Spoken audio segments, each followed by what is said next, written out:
वैशाख मास की कहानी। एक राजा था। वह सुबह जल्दी उठकर वैशाख के महीने में गंगा जी में नहाता था और कहता था कि मेरे से पहले कोई भी गंगा जी में नहीं नहाए। एक बंदरिया थी जो रोज राजा से पहले नहा लेती और उसके बाद राजा नहाने जाता था। जब राजा ने पानी हिलता हुआ और बिखरा हुआ देखा तो उसने वहां पर पहरा बैठा दिया और सिपाहियों से कह दिया कि मुझसे पहले कोई भी नहीं नहाने पाए। गंगा जी के किनारे एक पेड़ था, उसके ऊपर बंदरिया बैठी रहती थी। वह बंदरिया डाली के सहारे उतरकर गंगा जी में नहा लेती और पेड़ पर जाकर बैठ जाती। वैशाख मास पूरा हो गया और उसे एक दिन सिपाही ने देख लिया। उसने देखा कि जब अंधेरे में उन्हें कुछ भी नहीं दिखता और उन्हें नींद आ जाती है तो यह बंदरिया उस समय गंगा जी में नहाती है। सिपाही ने उसको पकड़ लिया और पकड़कर राजा के पास ले गया और कहा कि ये बंदरिया आपसे पहले गंगा जी में नहाती है। राजा ने प्रण किया हुआ था कि यदि कोई औरत मेरे से पहले गंगा जी में नहाती होगी तो मैं उसके साथ विवाह कर लूंगा। राजा ने बंदरिया से विवाह कर लिया। वैशाख में नहाने से बंदरिया के बच्चे होने की आशा हो गई और देव संयोग से उसे गर्भ धारण हो गया। पूरे महीने हो गए।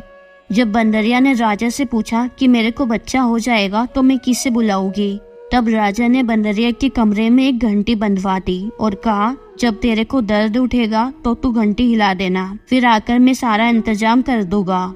राजा की कई और रानियां भी थी। उन्होंने उस बंदरिया से पूछा ये घंटी किसने बांधी है? तब वह बंदरिया बोली राजा जी ने बांधी है। मेरे को जब बच्चा होगा तब मैं उन्हें ये घंटी बजाकर बुलाऊंगी। रानी ने कहा जरा बजाकर तो दिखा कि राजा जी आते हैं या नहीं। बंदरिया ने घंटी बजा दी। राजा आए। जब पूछा कि घंटी क्यों बजाई है, तब बंदरिया बोली कि रानी जी ने कहा था। फिर जब बंदरिया को बच्चा होने वाला था तो उसने घंटी बजाई पर राजा नहीं आया। फिर रानियों से बंदरिया ने पूछा मैं बच्चा किसे पैदा करूं? तब रानियों ने कहा आंख में पट्टी बांध ले और ओखली में सिर दे दे। फिर बंदरिया के वैशाख नहाने के पुण्य से एक अति सुंदर लड़का हुआ। वह लड़का होते ही रानी ने राजा को नहीं दिया और दासी को दे दिया और कहा कि इस बंदरिया के बच्चे को नदी में बहा दो और बंदरिया के पास आटे को खून में लपेट कर रख दो। राजा ने आकर पूछा कि बंदरिया के बच्चा हुआ है? तब रानी ने कहा बच्चा नहीं हुआ, ये ईंट पत्थर हुए हैं। फिर राजा ने संतोष कर लिया कि जब रानियों को ही बच्चा नहीं हुआ तो इस बंदरिया को कैसे होगा। उधर दासी जब बच्चे को नदी में फेंकने लगी तो उससे नदी में बच्चे को नहीं फेंका गया। तब उस दासी ने देखा कि एक कुम्हार मिट्टी के बर्तन बना रहा है। तब वह दासी उस बच्चे को एक मिट्टी के बर्तन में रखकर आ गई। जब कुम्हार और कुम्हारन ने बच्चे के रोने की आवाज सुनी और जाकर देखा तो एक बहुत सुंदर बच्चा सो रहा है। कुम्हार बोला कि हमारे कोई बच्चा नहीं था, इसलिए भगवान ने हमारे लिए बच्चा भेजा है जिसको तू पाल ले तो अपने घर ले चले। फिर कुम्हारन बोली कि ले चलिए, अपने खातिर ही भगवान ने भेजा है। कुम्हार और कुम्हारन उसको पाल पोस कर बड़ा करने लगे। लड़का रात दिन बढ़ने लगा। वह कुम्हार मिट्टी का हाथी बनाकर बेचा करता था। एक दिन लड़का उससे बोला पिताजी मेरे को भी हाथी घोड़ा बना दो, मैं इससे खेलूंगा। फिर वह हाथी घोड़ा ले जाकर कुएं के पास बैठ गया। संयोगवश वो दासिया उस कुएं के पास आई और आपस में उस बंदरिये के बच्चे के बारे में बात करने लगी।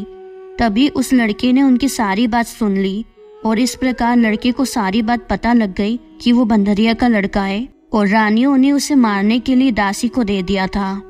तभी वो लड़का दासियों को देखकर बोला कि मेरा मिट्टी का हाथी घोड़ा भी पानी पीता है।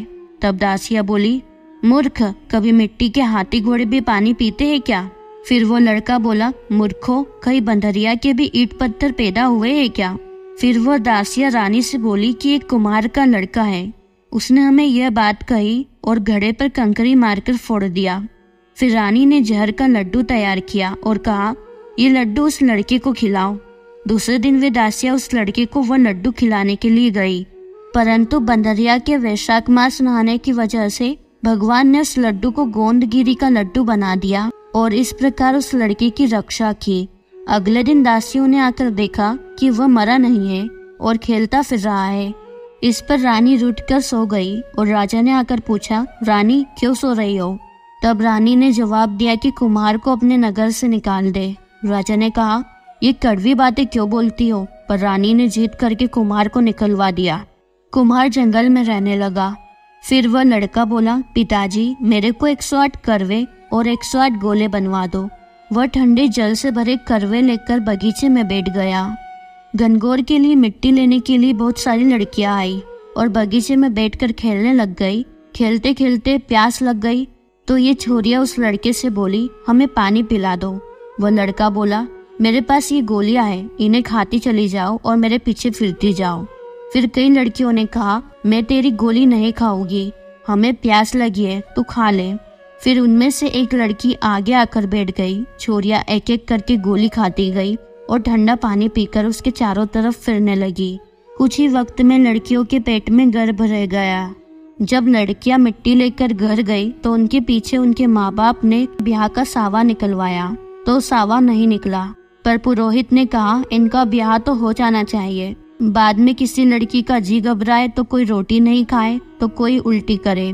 फिर सबने उन लड़कियों से पूछा, तुम्हारे ये क्या हो गया? तो उन लड़कियों ने कहा, हमें तो पता नहीं, हम तो मिट्टी लेने गई थी, वहाँ पर कुम्हार का लड़का हमें एक एक गोली देता गया और पानी पिलाता गया और खुद बीच में बैठ गया और हमारे से कहा कि तुम मेरे चारों तरफ फिरो। यह बात सुनकर सबके माँ बाप कुम्हार की लड़की के पास गए और बोले, हम अपनी लड़कियों का ब्याह तेरे साथ करेंगे। फिर कुम्हार बोला, आप बड़े आदमी हो, राजा रानी हो, मेरा बेटा ऐसा क्यों करेगा?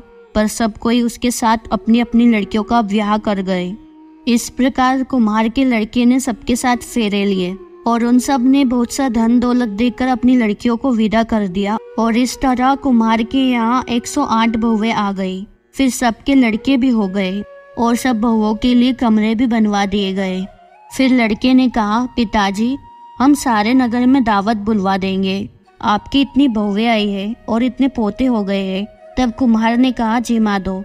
तब सारी नगरी और राजा रानी को बुलावा दे दिया गया। सब कोई जिमने आया और राजा का परिवार सेना सहित खुद आया।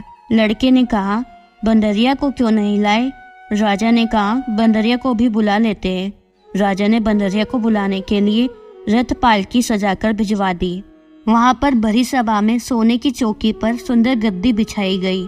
फिर बंदरिया आई तो गद्दी के ऊपर उसे बैठा दिया गया और 108 बहू से उस लड़के ने कह दिया था कि ये बंदरिया मेरे जन्म की माँ है और सब कोई सोने की मोहरें देकर पैर छूकर गोद में पोते को देती जाना।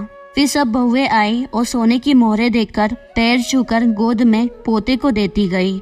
बंदरिया सबको आशीर्वाद देती गई। फिर राजा की रानियां समझ गई और राजा से कहा, ये हमें बुलाकर हमारा अपमान कर रहे हैं, इसलिए हम जा रहे हैं। फिर राजा भी लड़कर बोला, हे भाई, तू बंदरिया का इतना स्वागत क्यों कर रहा है? तब लड़का बोला, यह बंदरिया मेरी जन्म की माँ है। तब राजा ने पूछा, कैसे? लड़का बोला, मैं बंदरिया के पेट से पैदा हुआ था तो तुम्हारी रानियों ने मुझे दासियों को दे दिया और कहा कि इसे नदी में बहा दो, लेकिन दासी ने मुझे नदी में नहीं बहाया। मुझे उस दासी ने मिट्टी के बर्तन में रख दिया और कुम्हार कुम्हारन ने मुझे पाल पोस कर बड़ा किया और रानियों ने तुम्हारे से कह दिया कि बंदरिया को ईंट पत्थर पैदा हुए हैं। जो दासी मेरे को लेकर गई थी वो यहीं पर खड़ी है।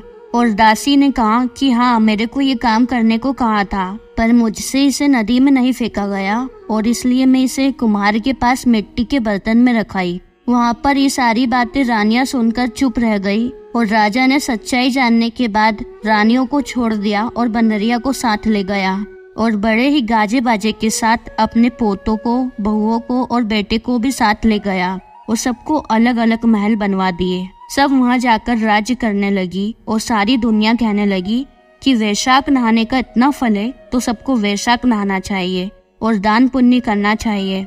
बाद में कुम्हार से राजा ने कहा, तेरे को जितना धन चाहिए ले ले, तेरा मन चाहे तो मेरे घर में आकर रह जा, तेरा मन हो तो तू अपने घर पर रह, क्योंकि तूने बहुत बड़ा उपकार किया है। फिर राजा ने उसको बहुत सारा धन दे दिया। बंदरिया वैशाख नहीं तो राजा का राज्य पाया और 108 पोते पाए। हे भगवान, जैसे बंदरिया को सुख संपत्ति दी वैसे ही सबको देना। जो कोई इस कहानी को कहता है और सुनता है उसकी भगवान की कृपा से सब मनोकामनाएं पूर्ण होती है। बोले जय श्री हरि विष्णु।